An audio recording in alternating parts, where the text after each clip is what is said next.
Welcome to the Banker Lamp. Please enjoy the video. In this video, I will explain how to cook cheap meals. To begin, planning your meals for the entire week is a fantastic first step, helping you avoid last-minute, expensive takeout.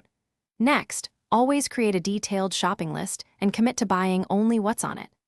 This discipline prevents impulse purchases that quickly add up.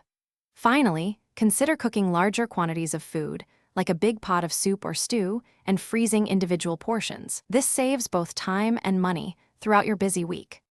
When you're at the grocery store, smart choices make a huge difference. Opt for generic or store brands. They often provide the same quality as their name brand counterparts, but at a fraction of the cost.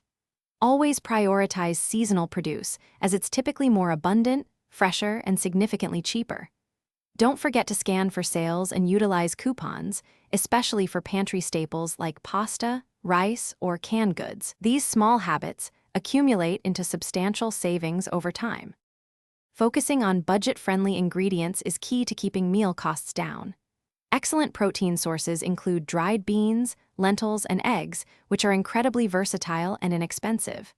Chicken thighs are also a more economical choice than breasts. For filling bases, rely on grains like rice, pasta, and oats. They are incredibly cheap and can stretch a meal. Incorporate hearty vegetables such as potatoes, carrots, and cabbage to add volume and essential nutrients without breaking the bank. Now, let's talk about some simple, delicious, and incredibly cheap meal ideas. A hearty lentil soup, for instance, can cost less than $2 per serving and is packed with nutrients. Another fantastic option is egg-fried rice, perfect for using up leftover rice and any vegetables you have on hand.